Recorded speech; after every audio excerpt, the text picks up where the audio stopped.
For those of you who don't know me, I am Jacqueline Osdemir, financial advisor with the Asante team, Ferguson Financial Planning. I will be taking you through today's webinar where we're going to be talking about everything you need to know about RESP accounts. As part of our team's approach, we do offer a wide range of financial planning services. This includes will and estate planning, tax planning, insurance planning, investment advice and management, retirement cash flow planning, and another piece that we focus on is this education funding. So a lot of the conversations around that is focused around the RESP or Registered Education Savings Plan account. For today's session, I do want to cover a lot of different topics. So everywhere from, really setting up the RESP in the early days to investing and later withdrawing from the RESP and potentially even winding down the RESP. So regardless of where you are in your RESP life cycle today, I really think that there's going to be something here for you today to take away. Coming into the session, anyone joining today, I thought would have, one or multiple questions. So some of the things that we're going to focus on are, what is an RESP account? And how can I maximize my RESP dollars? With the rising costs of tuition for both Canadian and international post-secondary education, this is really important to try to get the most out of these RESP accounts to ultimately fund education expenses in the future. So when we look at maximizing RESP dollars, we're going to be considering how you can maximize your own contributions, how you can maximize government grants, and how you can maximize the money that's coming out of the RESP in the future. We're also going to look at how do you withdraw from an RESP account? What happens if the RESP dollars ultimately go unused? So there's actually not a need for the RESP dollars in the future that you've spent so long saving up. And what are different strategies that you can consider, using within your RESP account? Or what are some options that are available to you if you want to save more than what you're allowed to save in an RESP account? So starting at the beginning, we're going to look at what is an RESP account. So an RESP account is an investment account, simply put. It's used to fund beneficiaries' post-secondary education. Unlike a lot of accounts that we set up that are for the benefit of ourselves, so we set up an account like a TFSA or an RSP, that's really to benefit us, the owner of the account. An RESP is a little bit different because it's set up by us or by the contributor, by a parent, and ultimately it's for the benefit of someone else, a beneficiary, which is usually a child.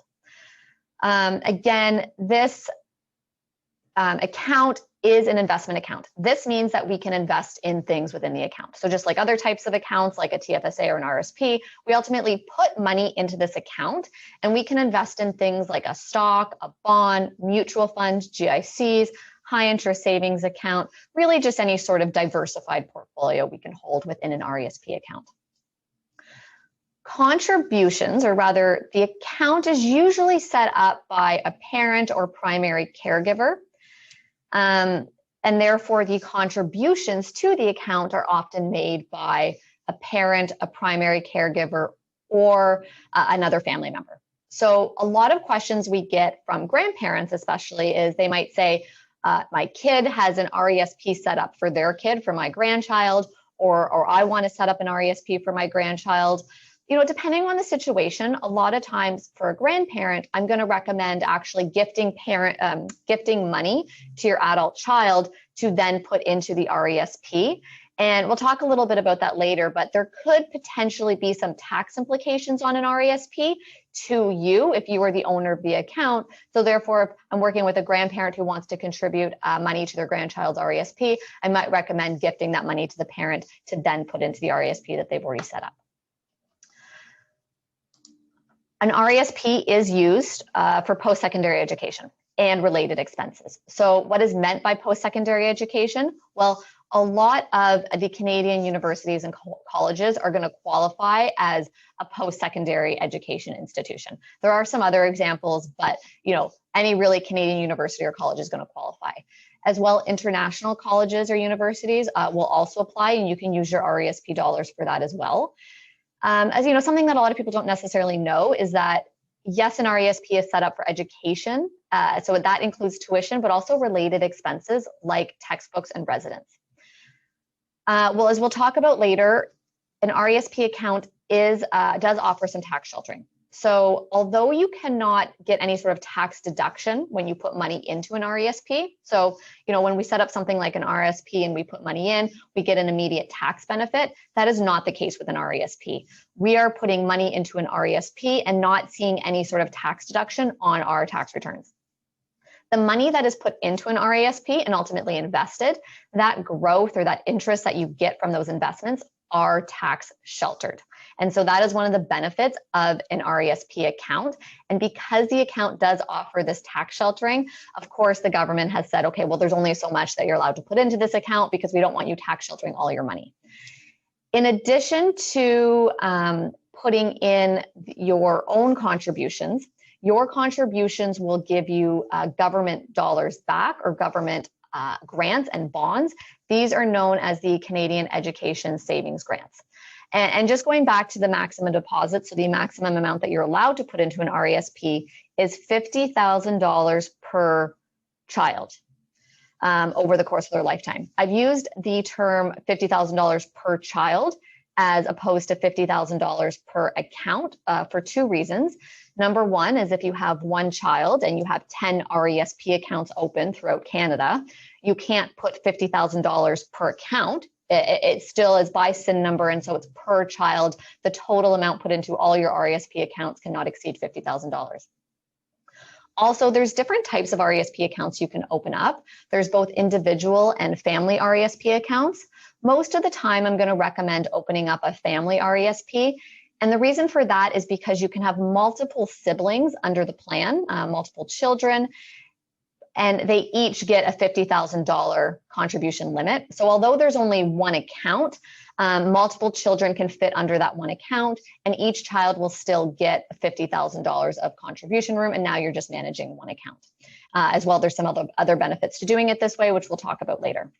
So a lot of questions we get are around how do the government grants work. So I'm going to throw some numbers up on the screen, and then we're going to talk about how that works and how the grants actually work. So when you make a contribution to an RESP of your own money, you will get a government grant. This government grant is equal to 20% of your annual contribution, up to an annual maximum of $1,000 and a lifetime maximum of $7,200 per beneficiary.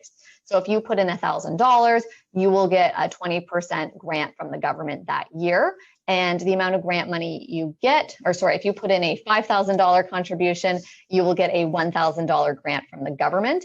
And the grant money that you get cannot exceed $1,000 per year per child. There's also some additional benefits that can be paid if your family net income is below $90,000. So if you find yourself having a family net income below $90,000, you can receive an additional 10 to 20% of a government grant on a $500 contribution. And as well for families whose family net income is below $48,000, there's an additional $2,000 that you can receive from the government sort of over the course of the RESP life cycle.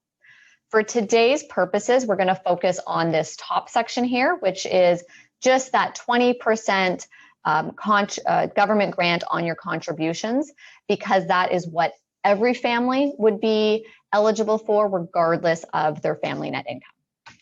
So like I said, you will get 20% government grant on your contributions up to a maximum of $1,000 per year. This means that if I make a $1,000 contribution in my account for one child, I will get a $200 grant from the government. So my $1,000 is really $1,200 now. If I make a $2,500 contribution to my RESP account for one child, I will then, of course, get a $500 grant. If I go ahead and make a $5,000 contribution for one child, that, of course, will yield a $1,000 grant, which is simply 20% of $5,000. If I decide that I want to put more money into the RESP this year, so instead of making a $1,000, $2,500, or $5,000 contribution, I want to go ahead and make a $6,000 contribution for one child, I'm not going to get a $1,200 grant. I'm only going to get a $1,000 grant. And again, that's because the maximum amount of grant money I can get in any 1 year for one child is going to cap out at $1,000. So you can see, if you're debating between a $5,000 and a $6,000 contribution, it might make more sense to make the $5,000 contribution this year and then wait until the start of the next calendar year to throw in that extra $1,000 so you get that government grant money matched. We're going to look at an example now just to show, what this actually looks like if we were to open up an RESP account, and we're going to look at how different contributions will yield different sorts of grants and what are some of the rules around receiving grants as our child exceeds the age of 16. So just say I've opened up a RESP account and we are in year 1. So my child has just been born and I've decided that I'm going to open up an RESP account. You can do that in the year the child is born as long as you have a SIN number for the child. So now I've opened up my account. I'm going to throw in a $2,500 contribution. There's only one child in this account, and my $2,500 is going to get me a $500 government grant.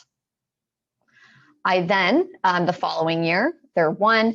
I don't have any additional cash flow this year, so I'm not making any contributions, and therefore I'm not going to get any grant money.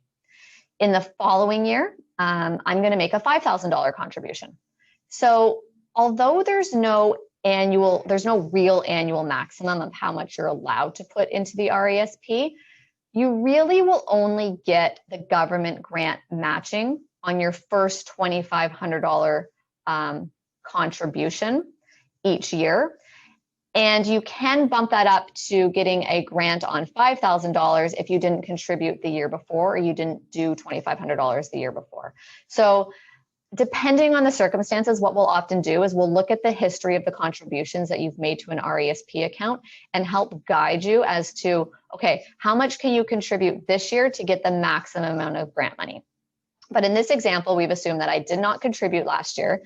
I'm now contributing $5,000 this year. And as we've previously talked about, this $5,000 contribution that I've made will give me a $1,000 grant. So now my $5,000 has become $6,000 and is available for investment. The following year, I'm just going to make a $2,500 contribution, and that's going to give me $500. And a couple of years later, if I decide to make a $100 contribution, I'm only going to get $20 for that because, again, that's 20%. After the child turns 16, if I make a contribution to my RESP account, only under certain circumstances will I be eligible to receive a grant. And how that works is if my child is over the age of 16 and I make a contribution, I will only receive government grant money if one of the 2 following obligations holds true. So I will receive a government grant if I make a contribution at age 16, if I at some point previously had contributed at least $2,000 at some point. In this example, that's true because I've contributed more than $2,000. So at age 16 or 17, if I was to make a contribution, I would be eligible to receive the grant money.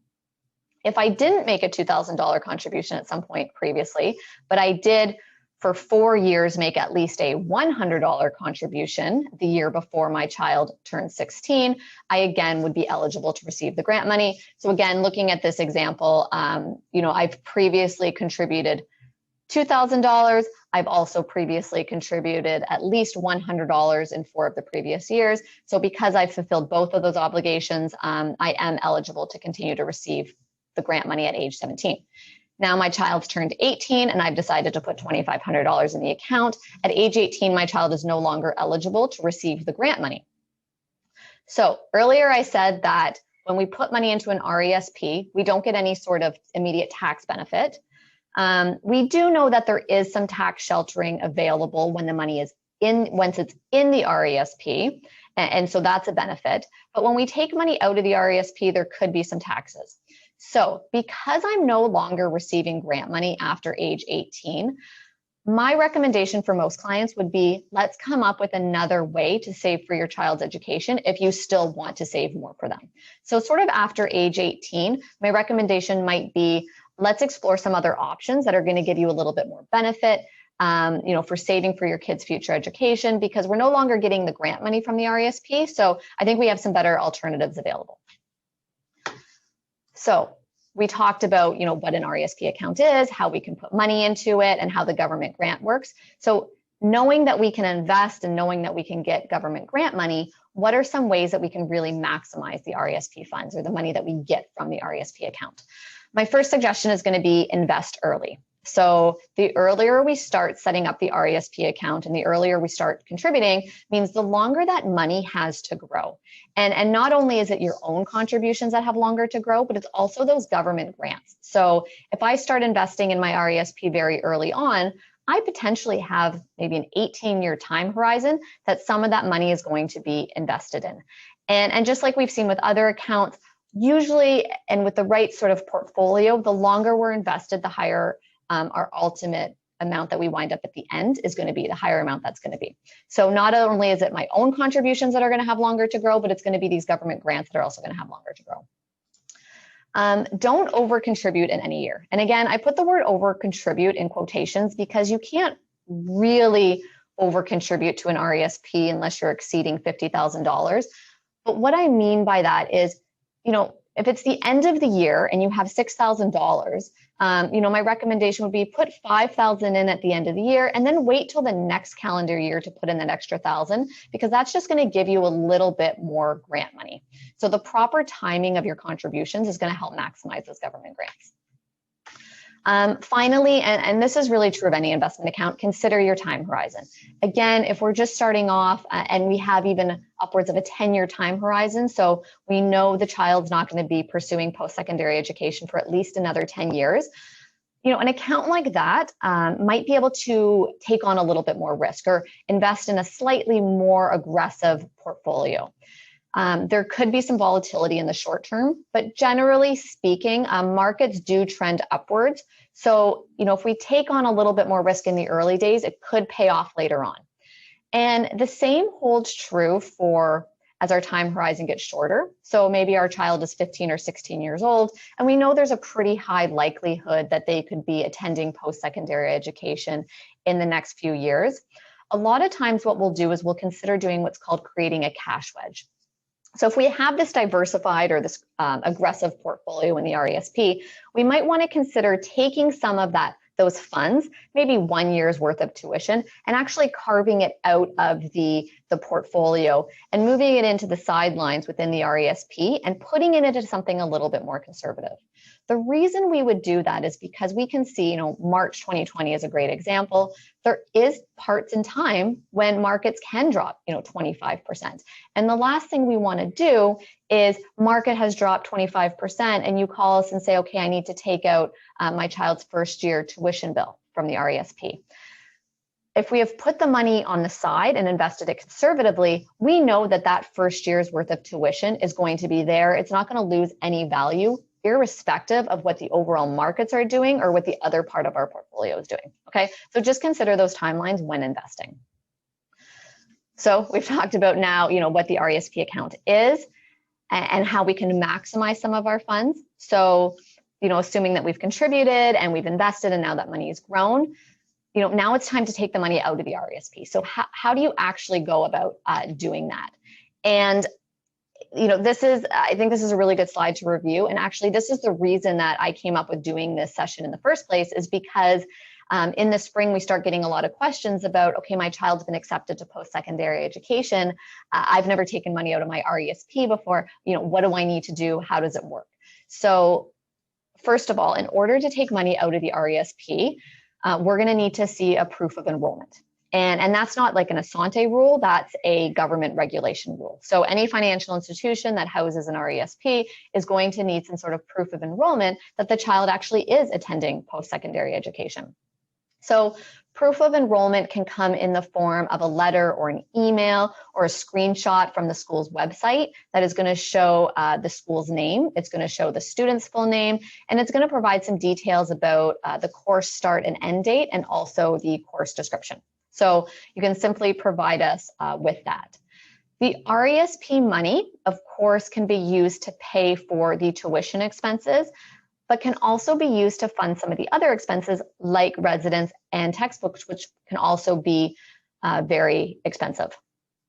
A lot of times how this will play out is that a child gets accepted to a post-secondary education institution, and either the child or the guardians or the parents have an invoice to pay, and they'll pay that at some point, maybe early on in the summer. And then as the start of the school year approaches, they want to be reimbursed for that expense. So like I said, a lot of times people will just pay that first school invoice on their Visa, their MasterCard, through check, from their bank account, and then come to us after the fact to say, okay, I've paid for this expense, I want to be reimbursed now. So you provide us with the proof of enrollment and let us know how much money you require, and we'll make sure that gets to you, and we can deposit that money either to your bank account, so as the owner or the contributor of the account, or we can deposit it to the child's bank account as well. Keep in mind that these withdrawals that occur are taxable. So when we take money out of the RESP, it could be taxed. And it is taxed not at your tax rate, not the contributor or the account owner, but it's taxed at the tax rate of the child. So to understand how it's taxed, I'm going to show you this slide, which really breaks down the three parts of an RESP. So when we look at the whole RESP, there's really three sections to it. There is the investment principal. So that's the money that you originally contributed to the account. There is the grant money. So that is the 20% grant matching that you got. And there is also, if you've invested in the RESP account, there is the investment growth or any interest that you have earned on your contributions and on the government grant. It is the left side of this, so the grant and the income and growth, that is taxable. So when we take money out of the RESP account for a particular child, that child will actually receive a T4A slip that they can apply to their tax return. Now, I said earlier that that money is taxed to the child. In most cases, now not all cases, but in a lot of cases, this child who is about to attend post-secondary education and then it's taken money out of their RESP account, chances are their income is pretty low. Maybe they're working a part-time job or not working any job. So their tax rate is maybe really low or non-existent. So it's very possible that even though I'm saying that the withdrawals are taxable, it is very possible that the taxes that are owed are going to be very minimal, if not non-existent. And what's interesting is we can actually specify when we're taking money out of the account if we want to take out investment principal, or if we want to take out this left-hand side, this income and this grant principal. This is important because the original principal that you put in is not taxable, whereas the growth in the grant money is. So when taking money out of the RESP, we will give consideration to, is the child currently working? And if the answer is yes, what is their income that they're making? Are they making a lot of money on this job, or is it just a part-time job and they're not earning too much? And the reason we would do that is because we want to try to take out as much of the growth and as much of the grant as early on and as quickly as possible. The reason for this is because A, we want to take advantage of the child's low tax rate, because it's possible that if they are attending post-secondary education, as maybe they get into their third or fourth year of school, they might be earning more on their part-time jobs, but early on, their tax bracket's probably lower. So let's take all of this out early on when their tax bracket is definitely going to be lower, or probably going to be lower. Also, in the event that the child does not use up all the RESP money, and in the event you have to wind down the RESP, you will have to pay back the grant money, and there will be taxes owing at some point on the growth and the interest from the investments. However, if you've used all the grant money up and you've used up some of the growth, then the taxes are going to be less and you can't repay grant money that's already been spent. So we're going to focus on taking out this left-hand side first before touching the investment principal. However, because of this and because we are trying to lower the tax bill, we are unfortunately limited by CRA rules and government rules of how much of this grant and growth we're allowed to take out. So within the first 13 weeks of school of the new program, we're only allowed to take out $5,000 from this section. So again, we're gonna work with you to figure out how much money should we be taking out from this grant and growth section? When should we be taking out? And how can we make sure that we're really trying to liquidate that part of the RESP before touching this before touching your original investment principal? Again, just trying to save a little bit on taxes for you. Okay, so that leads me to the next part of the presentation is, great. So we've taken money out of the RESP and we've tried to save some money on taxes. And what happens if all the RESP funds don't get used? So maybe the beneficiary attends a 1-year program and you had saved up as if they were going to a 3 or 4-year program, or simply they don't use the RESP funds. And so now you've set up this account that is meant to fund education, but you don't have anything to spend it on. What happens then? So the first recommendation is, okay, let's just wait and see. So you can actually keep an RESP open for about 36 years. So given that, just because a beneficiary or child isn't going to attend post-secondary education institution at age 18 or 19 doesn't mean they won't do it at age 25 or 26. So keep the RESP open because you can always use it later. I'm also going to recommend always setting up a family RESP. So the benefit of doing this, and I mentioned this earlier, is that when you have a family RESP, you're actually able to put multiple children under it. When we put multiple children, again, they all have to be siblings, under the family RESP, if one of the children attends post-secondary education, but the other child doesn't, you can actually use most of your contributions and your growth on that one child who did attend post-secondary. The only thing you're not allowed to touch is the grants that would have been assigned to that child that didn't attend post-secondary education. But by having a family RESP plan, you can actually push some of your contributions that might have been intended for one child to the other child, okay? So that's a really great way to try to use up more of your RESP funds in the event, you've set it up for multiple children, but maybe only one of the children is actually going to post-secondary education. There's no harm in setting up a family RESP account too. If you have one child and there's only ever one child in the account, it's fine to set up a family RESP, whether there's one child or there's 5 children in it. Some plans will actually allow you to replace the beneficiary. So if you find yourself, there's one child in the RESP and that child's not going to be attending post-secondary education, under some rules, you actually can change the beneficiary. And if you find yourself in that situation, definitely come talk to us and we'll help you figure out whether or not you can assign a different beneficiary to that account. So once you've exhausted those options, you do have another option of transferring the RESP funds to your registered retirement savings plan or a registered disability savings plan. So you can transfer RESP funds to an RSP up to $50,000. So you can transfer $50,000 from your RESP to an RSP, and provided you have the RSP room available. You will have to pay back grant money. So that money that was given to you to match your contributions will have to be paid back because that money was meant to fund education expenses, not your RSP. So you'll have to pay that back.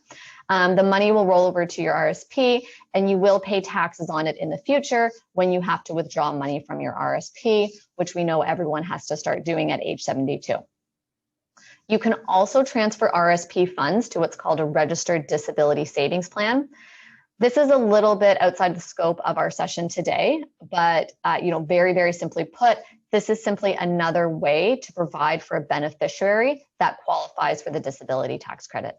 Again, if you find yourself in this situation, definitely come talk to us and we'll help you with that rollover from the RESP to an RRSP or RDSP, sorry. Finally, if those options have been exhausted and there's absolutely, you're not going to be using the RESP money at all, you can't roll it over to an RSP or an RDSP, your last option is simply to close the RESP. So you can totally liquidate the account and move the funds to either, let's say, a bank account or to a non-registered investment account. This is kind of worst case scenario because under this scenario, you're of course going to have to pay back the grant money. And your contribution, so the amount that you originally contributed, will come to you tax-free. However, the growth, so any growth in the account, is going to be taxed at your marginal tax rate, which could be upwards of 50%, plus an additional 20%. So you're really going to get hit hard with taxes when you have to collapse an RESP account. Okay. I will say this, in about the 30 years that our team has been in practice, we have seen this happen once. So because all these other options are available, you know, it is unlikely that we'll have to ultimately close the RESP, but it is an option if all other options are exhausted. So now let's take a look at, you know, we've put the money into the RESP and, you know, at some point we're going to take it out, or maybe we're starting to take it out already. What are some just really good strategies or best practices that we can consider when contributing to an RESP? So if you have an RESP in place right now, one strategy that some folks like to use is your contribution, so the money that you put in, so just say I put in $5,000, you might want to consider investing that in something that's going to be growth oriented, especially if you have a long time horizon. So put that in something growth oriented that you hope is going to, you know, grow a lot, you know, over the next 15 or 18 years. Because you've already received a 20%, you know, grant now from the government on your contribution, that really represents the 20% rate of return right away on your investment. So some folks like to then say, okay, well, I'm going to take my government grant and I'm going to invest that conservatively because I've already made 20%. And so I'm going to lock in that return and I'm just going to invest that part conservatively. We don't have to do that all the time, but certainly it's a way to have the best of both worlds where we have this growth oriented contribution that you've put in, and then we keep the grant money a little bit more conservative to essentially lock in or freeze those returns that we've already got as a result of this free money from the government. Again, I can't stress this enough, but consider your time horizon. So with the rising cost of tuition and the fact that it can be very expensive, and, you know, if we think about a Canadian university could cost $15,000 a year. So a 4-year program would be about $60,000. You're only allowed to put $50,000 into an RESP. So how can we get more from our money? And the best way to do that is through investing. So, you know, considering your time horizon and your appetite for risk and the returns you want to get, we can put together a diversified portfolio that's going to, you know, grow to at least keep up with the cost of tuition. Again, we have this idea of creating a cash wedge. So if we know, you know, that we're getting ready to wind down our RESP, the children in the RESP are getting ready to go to post-secondary education, we can create this cash wedge. So start carving out sections of the RESP from the more growth-oriented or diversified portfolio and moving it more into a cash-like position so that the money is there and it's ready for that first year or that second year tuition payment.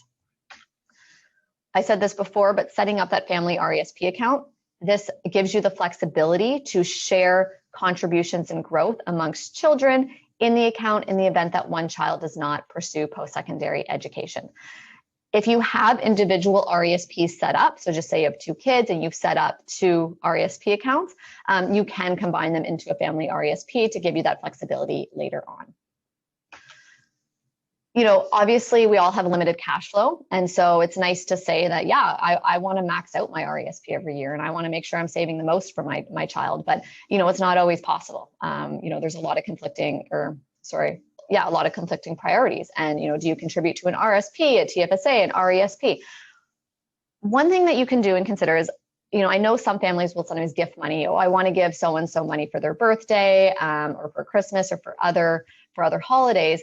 Take that money and use it to make an RESP contribution. It will add up over time. And again, any contribution you're making to the account will give you a 20% government grant lift.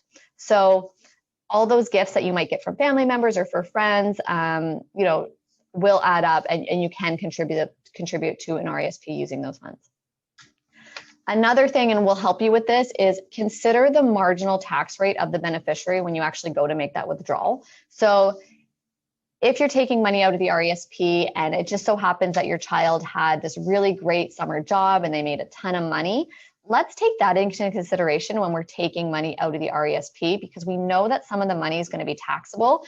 And because we can control what we take out of the RESP in terms of what's taxable and what's not, we can play around with what we're taking out to ultimately try to reduce the taxes that anyone's going to have to pay.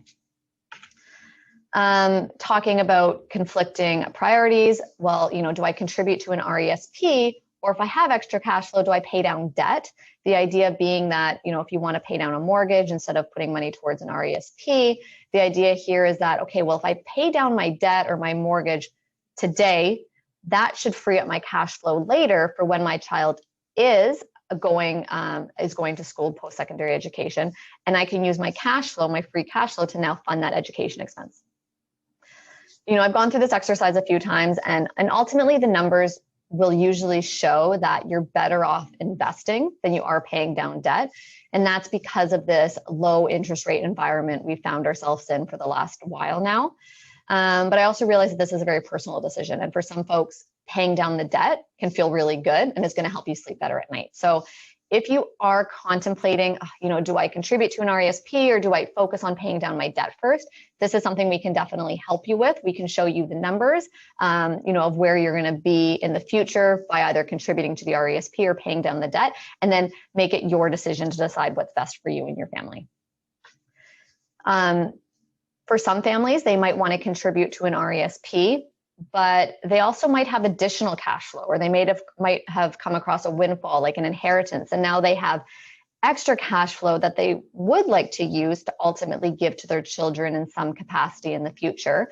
And so there's different types of accounts that we can use to, once you've maxed out your RESP, there's other types of accounts we can open that can still be for the benefit of a child, but isn't going to be tied to just paying for RESP or education expenses. So if you find yourself in that situation, you might want to consider what's called an in-trust for account. And I'm just going to spend a minute now talking about what an in-trust for account is. So we talked about the RESP, and we know that when we put money into an RESP, we get this 20% government matching, so that's great. We know that there is some tax sheltering because when the money is in the RESP and it's invested, it is protected from taxes. However, we don't really have unlimited withdrawals. And what I mean by that is really you can only take the money out to pay for education expenses. Yes, we know if you have to collapse the RESP, you can put the money into your RSP or a non-registered account. But really, if you're taking money out of this account, we're going to need to see proof of enrollment. And so you can't just take money out for anything. As well, we know that there is a maximum amount of $50,000 that you're allowed to put into this account. So again, if you find yourself with additional cash flow, or you've come across a windfall for maybe an inheritance and you want to save more for your child, maybe more for education expenses or for something else, we would consider looking at what's called an in-trust for account. An in-trust for account is simply a non-registered account that is for the benefit of someone else, like a child. So I would open up an in-trust for account for my daughters, put money in there, and ultimately this money is being saved and invested for them in the future. There isn't any government matching with this. The only money that's going to go in is the money that I put in. There is some tax sheltering in that different types of investments in an in-trust for account will either be taxed to me as the owner of the account or will be taxed at my child's tax rate, which is 0. So if we're setting up an in-trust for account, we will consider the types of investments we're holding in this type of account, again, to push that taxable income from the account to the child, which is a non-existent tax rate. The good news is that I can take money out of this account for my child for any purpose. So if I've decided that I want to save extra for them, yeah, I can use the money to help fund their education in the future. If I've maxed out my $50,000 in my RESP and I want to save more, I can give them the money to put on a down payment for a home or a car, or I can gift it to them at some point in time and allow them to take over the investment account and so they can learn about investing themselves. And the good news as well is that we're not limited to only putting $50,000 into this account, but rather we can put as much money as we'd like into this account. So we've learned, that an RESP is an investment account, and I can't stress that enough. You can put money in and you can invest it in, stocks, bonds, mutual funds, GICs, ETFs, any sort of diversified portfolio. The major benefit of the RESP account is going to be this government matching. So your contributions will automatically give you that 20% return on investment. The RESP is not just for tuition expenses. It can cover things like residence and textbooks. You simply need to show us proof of enrollment and tell us how much money you need from the account to pay for everything like the tuition, the textbooks, and the residence. don't feel that just because your child or the beneficiary is not attending post-secondary education immediately after high school that you have to close the account or that it's not going to get used. Keep it open for the time frame that it's allowed to be open for, which is 36 years, because that money might be spent on something 5 years from now that's related to education. Consider your time horizons when you're investing, because we want to make sure that if we have a long time horizon, we might want to take on a more slightly more aggressive portfolio to try to get more growth. And as we get closer to needing the money and having to withdraw it, we want to scale back a little bit. And definitely we can help you figure out what the right diversified portfolio is for you. And if you have extra cash flow and you want to save more, consider in trust for account, for saving for your child in some capacity. So with that, I am going to open it up to questions. And I can see already that I have 2 questions.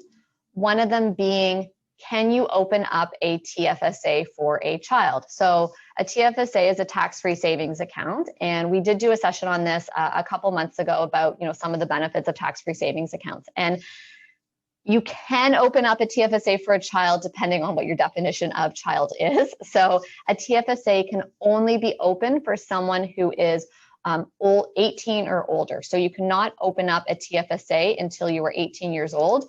And you have to open up the TFSA on your own. It can't really be opened up by someone else and have someone else contribute the money. So, if I was 18, I could go and open up a TFSA account and start contributing. And of course, you can only put in a certain amount per year. So someone who's 30 opening up a TFSA for the first time can contribute a lot more in their first year than someone who's just turned 18 and is opening up a TFSA for the first time. Just one more question I saw come in, and that is, what happens if the owner of the RESP passes away? So just say I've opened up an RESP account for my kids and I passed away now, what happens to the RESP? So a lot of times, if there's a spouse or a common law partner, they might be put on the RESP as well. So now myself and my husband are both the joint owners of the RESP. So that means that if I were to pass away, my husband would now take control of the RESP, and it would be really like nothing happened other than my name is no longer on the RESP account. It's just him. After that, though, if you are the sole owner of the RESP, so just say now my husband passes away, the RESP would form part of his estate. So when he passes away, just say there's $50,000 in the RESP, this now becomes part of his estate. And if there's not any specific provisions in his will, the RESP would then just form part of his estate. And like all other assets, like a lot of other assets, like maybe his non-registered account or his house, would be distributed according to his will. So because of this, there will be taxes and there will be probate now on the RESP. You can designate a successor owner in your will. So you could say that, okay, if I pass away, I want so-and-so to now control the RESP. And I want that person to, hopefully continue to run the RESP as I had been doing, and it's for the benefit of my children. So this would alleviate some of the tax consequences. So you wouldn't now be liquidating the account and there wouldn't be probate on this. But, use caution when doing this and make sure that the person you're setting up to ultimately run this account in the future for you is going to treat the account as if it was their own and to really do it for the benefit of your children. If we don't have someone like that you necessarily want to put on the account, you can consider using an trust for account. So actually putting the RESP in a trust account. And therefore, there's just a little bit more guidelines and oversight as to how the RESP is used. So I don't see any more questions coming up.